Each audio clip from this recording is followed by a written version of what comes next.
I didn't know the locks had been changed. Not until my key stopped turning. I stood there longer than I should have, twisting it gently at first, then harder, as if the door might suddenly remember me. The hallway was quiet. Too quiet for a house that wasn't supposed to be empty. For a moment, I wondered if I had come to the wrong place. But no. I knew every crack in this doorstep. Every mark on the doorframe. I had paid for this house with 23 years of my life.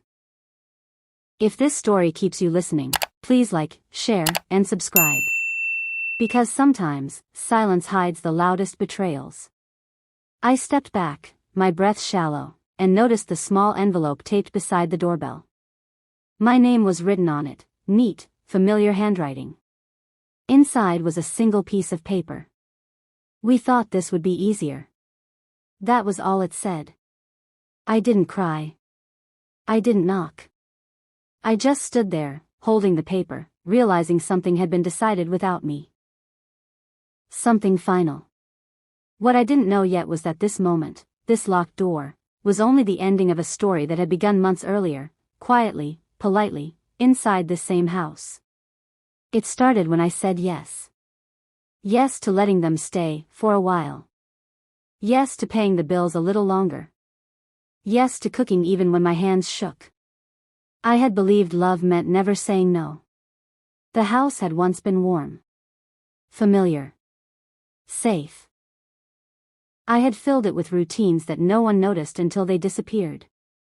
Meals appeared. Laundry folded itself. The lights were always on. And then one day, I realized no one was looking at me anymore, only past me. They spoke over me. Around me. About me. She's always home anyway, someone laughed once, not knowing I was listening. I remember holding my tea so tightly my fingers hurt.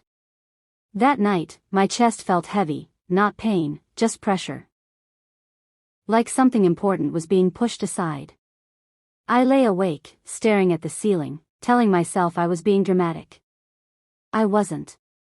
Because days later, my body would give out in that same kitchen. And while I lay on the floor, struggling to breathe, someone would say something that would change the way I understood love forever. But that comes later. For now, all you need to know is this. The door that wouldn't open had once been unlocked because of me. And I never imagined I would be the one left standing outside. Before that locked door. Before the envelope. Before my body collapsed on the kitchen floor. There was a single word that changed everything. Yes. It was a rainy afternoon when they asked. Not dramatic. Not emotional. Just practical. Mom, can we stay here for a little while? My son said, standing near the doorway, already half inside the house. Things are tight right now. Just until we get back on our feet. I remember smiling without thinking. Of course I did. A mother doesn't measure time in inconvenience. She measures it in love. At first, it really was temporary. Suitcases stayed near the door. Boxes remained unopened. I cooked familiar meals, the kind that made the house feel whole again. Their laughter filled the rooms, and I told myself the noise was a blessing. I didn't notice when, a little while, quietly lost its ending. Bills arrived with higher numbers. Groceries emptied faster. The house stayed warm even when I wrapped myself in sweaters. Whenever I reached for rest, guilt followed close behind. They're trying, I told myself. They just need time. So I kept saying yes. Yes to paying one more bill. Yes to watching their children while they went out. Yes to cooking even when standing made me dizzy. I didn't complain when my favorite chair became someone else's. I didn't speak up when conversations stopped the moment I entered the room. Silence became easier than explanation. One evening, I stood in the hallway and listened to them talk about renovations. New paint. New furniture. Changes I wasn't part of. My name never came up, not as the owner, not even as an opinion. I told myself it didn't matter. That night, I pressed my palm against my chest for the first time. Not because it hurt, but because it felt heavy, like something was sitting there, quietly warning me. The doctor's words came a week later. "You need rest," he said gently. "Stress can do more damage than you think." I nodded. I thanked him. I went home and cooked dinner. Because rest felt like something other people earned. The first time I overheard the sentence, the one that stayed with me, I didn't react. "She's always home anyway," my son laughed. "It's not like she has anywhere else to go." I stood frozen in the kitchen, my tea cooling in my hands, realizing something important. They didn't see me as a person anymore. I was a background. A convenience. A certainty. And when people believe you will always be there, they stop treating you gently. I went to bed that night telling myself tomorrow would be different. But tomorrow was the day my body would finally say no. In a kitchen where I had said yes for far too long. The morning it happened, nothing felt urgent. That's what frightens me most when I think back, how ordinary everything was. The sun came through the kitchen window like it always had. The kettle boiled. I stood at the counter, chopping vegetables, telling myself the dizziness would pass if I just sat down after breakfast. I didn't sit down. The knife slipped from my hand first. Then the room tilted, gently at first, like the house itself was tired. I reached for the counter, but my legs no longer listened to me. The plate hit the floor before I did. It shattered loudly, sharp, unforgiving. And for a moment, that sound was louder than my own breathing. I remember thinking, someone will come. I remember thinking, they'll help me. Footsteps stopped behind me. "Careful," my son said, not rushing, not panicking. "You're going to make a mess." Those were his words. Not "Mom, are you okay?" Not "Call an ambulance." Just concern for the broken plate beneath me. I tried to speak, but my mouth wouldn't form the words. My chest felt tight. Not pain, but pressure, like someone was sitting on it. I could hear my own breath, shallow and uneven, and still, no one touched me. It was my daughter-in-law who finally called for help. Not urgently. Not immediately. Only after she finished picking up the shards from the floor. The ride to the hospital felt longer than it should have. Sirens blurred into a distant hum. I stared at the ceiling of the ambulance, wondering when I had become an inconvenience instead of a mother. At the hospital, they ran tests. Asked questions. Used words like exhaustion and stress. They told me I was lucky. Lucky. My son visited that evening. He stood at the foot of the bed, checking his phone more than my face. "You scared us," he said, not meeting my eyes. "You really need to take better care of yourself." I nodded. Apologized. Even then. The next morning, I noticed something missing. My house keys. "They're safe," my daughter-in-law said when I asked. "We didn't want you worrying about the house while you're here." I smiled weakly, telling myself it made sense. But something inside me shifted. I stayed in the hospital for 3 days. They rested me. Fed me. Monitored me. And for the first time in months, no one asked me for anything. No cooking. No cleaning. No favors. The silence was unfamiliar and revealing. Because when the doctor finally cleared me to go home, my son hesitated. "Maybe you should stay with your sister for a bit," he said. "Just until you're stronger." That's when I realized something frightening. They had already decided I wasn't coming back. And I didn't yet know what they had done to the house. While I was lying in that hospital bed, learning how easily a life can be rearranged without permission, they discharged me on a Thursday morning. The nurse helped me into my coat, her hands gentle in a way I wasn't used to anymore. She smiled and told me to rest, to let others take care of me for a change. I smiled back, pretending I knew what that felt like. My son arrived late. He didn't bring flowers. He didn't bring questions. He brought a plan. You should stay with your sister for a bit, he said again, as if repeating it would make it kinder. The house is noisy. You need quiet. I nodded. I had learned by then that nodding required less energy than explaining. At my sister's apartment, everything smelled unfamiliar. Different soap. Different cooking oil. Even the air felt borrowed. She was kind, overly kind, the way people are when they don't know how long you'll be staying. She made up the couch. Cleared a drawer. Asked softly, "How long do you think?" "I'm not sure," I said. I told myself it was temporary. But days passed. I called home once, then twice. No one answered. When I finally reached my daughter-in-law, her voice sounded rushed. "We've been busy," she said. "We're just trying to get things organized." Organized. I imagined my kitchen. My bedroom. My closet. The small box where I kept old photographs. Things that held my life together. On the fourth day, I asked for my keys. "Oh," she said, pausing just a little too long. "We changed the locks. Just for safety." The words settled slowly. Changed the locks. I stared at the wall across from me, the paint slightly cracked, and felt something cold move through my chest. Not pain. Understanding. "And my things?" I asked. "They're safe," she said again. "Don't worry." That night, I couldn't sleep. I lay on the couch listening to my sister's refrigerator hum, thinking about how quietly everything had happened.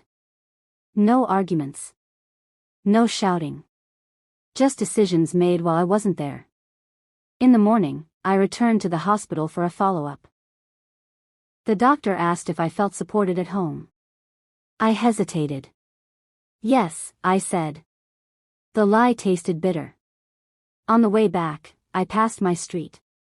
I asked my sister to slow down. The house looked the same from the outside. Curtains drawn. Lights on in the afternoon. Someone was living my life. That evening, my phone buzzed. A message from my son. "We thought this would be easier for you." I read it over and over. Easier. That's when I realized they hadn't just taken the house. They had already rewritten the story.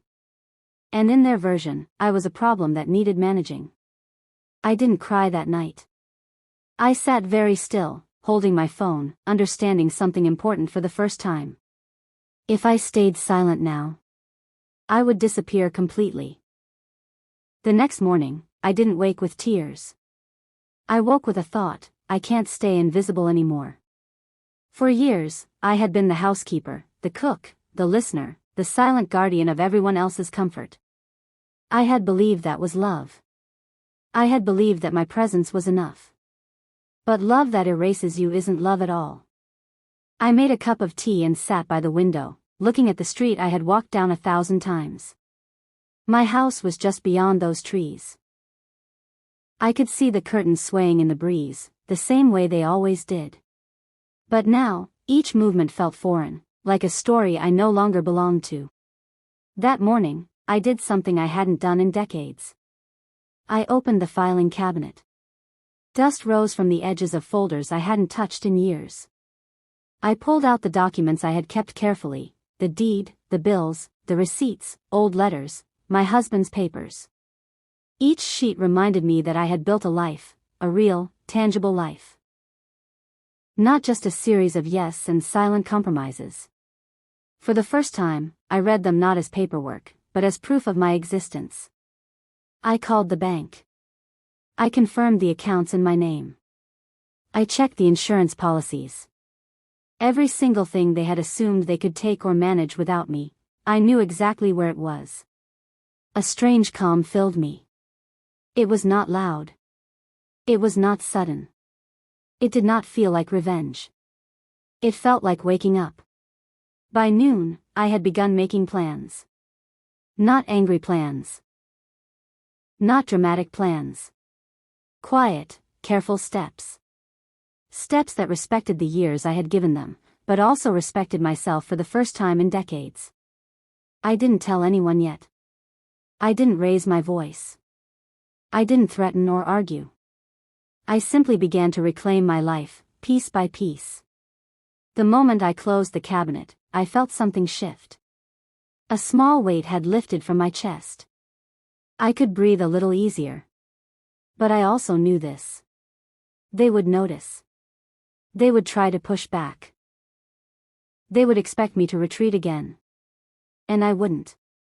Because that day, I had learned the most important truth.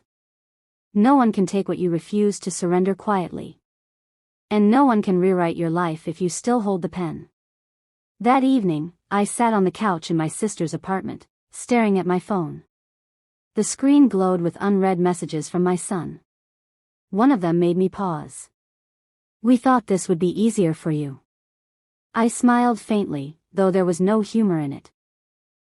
I already knew the story wasn't theirs to decide anymore. And tomorrow I would begin the next step. The phone buzzed in my hand just as I opened the mailbox. A single message from my son. "Mom, please don't do anything rash." I smiled faintly and put the phone down. Rash?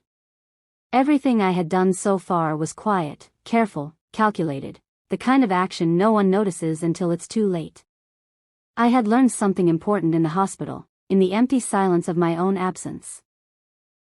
They expected me to retreat, to stay small, to remain polite and invisible. But I wasn't invisible anymore. That morning, I returned to my house. Well, technically, my house. The locks had been changed, yes, but I had copies of the new keys, made quietly, weeks ago, in anticipation. Each step toward the door felt deliberate, almost ceremonial. The sidewalk seemed longer than I remembered, but I didn't rush. I paused in front of the front door, my hand hovering above the doorknob. Behind it, my life had been quietly rearranged, my presence ignored, my voice dismissed. And yet, behind me, I felt a strange, thrilling calm. I inserted the key and turned. The lock clicked, not a sound of intrusion, but of rightful entry. Inside, the house smelled, lived in, but not like home. There were small changes, the cushions slightly askew, my favorite mug gone, dishes stacked differently. My son and daughter-in-law were both there, seated on the couch, pretending to watch TV. Their heads turned slowly as the door opened. "Mom," my son said, voice tight. "What? How?" I ignored the questions. I walked past them, into the kitchen. My hand touched the counter, familiar from decades of work. Every corner whispered memories. I breathed it in, silently reclaiming every inch. I didn't yell. I didn't demand.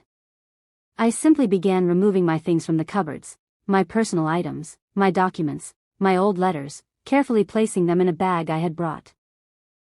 Each movement was deliberate. Calm.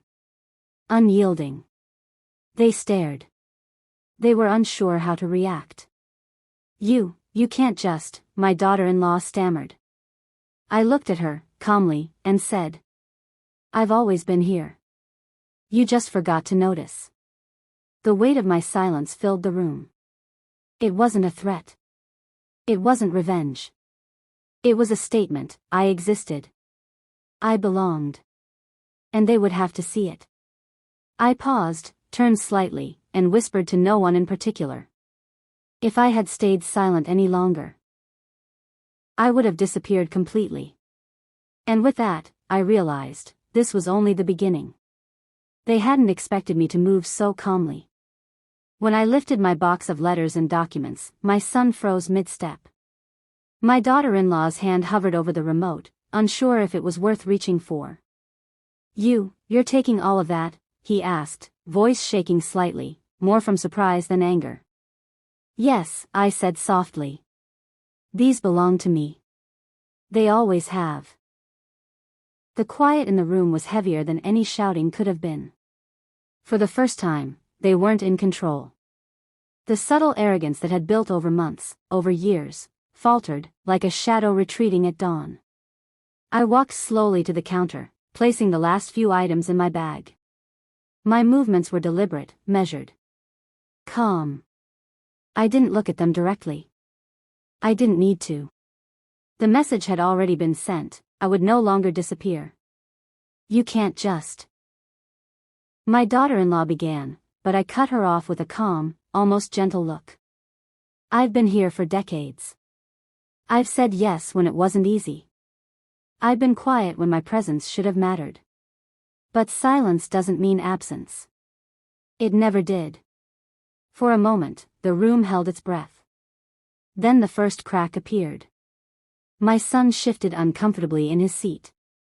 The confidence he had always carried, the subtle entitlement of being the adult child who could bend the household to his will, wavered. He glanced at my hands, steady as they moved through the papers, and finally lowered his eyes. I had learned something crucial. Confrontation didn't need anger. It didn't need shouting. Sometimes, simply refusing to be invisible was enough. I placed the last envelope into the bag and zipped it closed. My eyes swept over the room. Everything I touched had been mine once, and now it would return to me.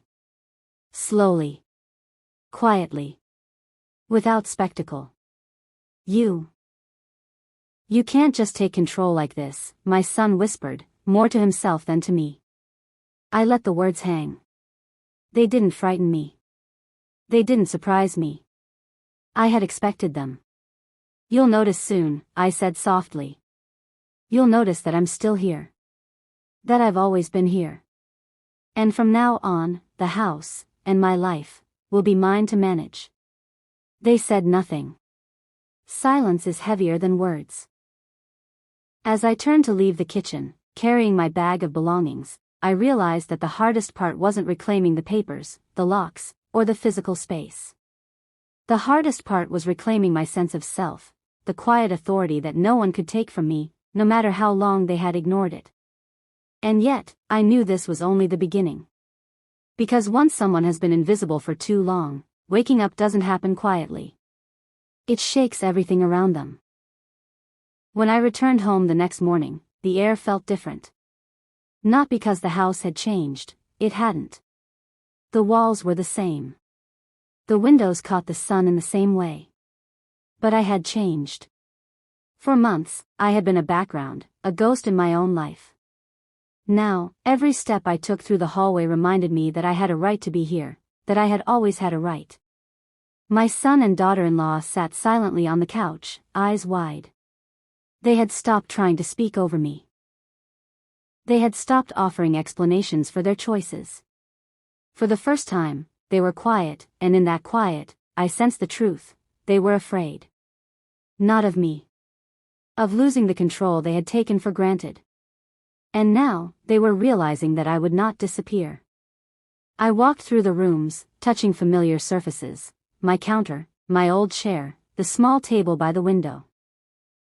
The sunlight filtered through the curtains, and I breathed in deeply, feeling warmth I hadn't allowed myself to feel in years. I didn't yell. I didn't demand apologies. I didn't make a scene. I simply began living again. I rearranged a few things to my liking, moved my personal belongings back to their places, and set the kettle on the stove.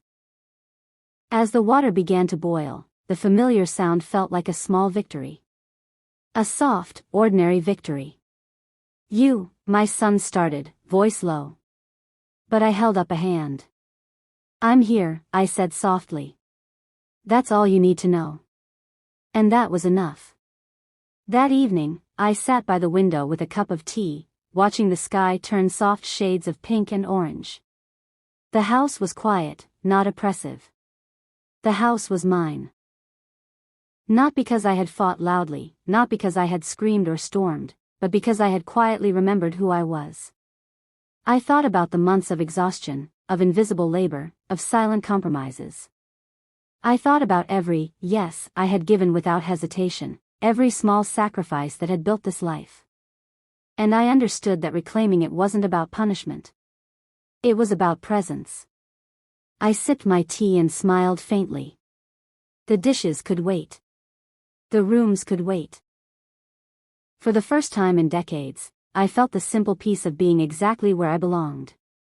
They watched me, unsure, hesitant. And I let them. Because finally, I didn't need to explain. Finally, I didn't need to prove anything. The house had always been mine. I had just forgotten to remind myself. And now, I would never forget again.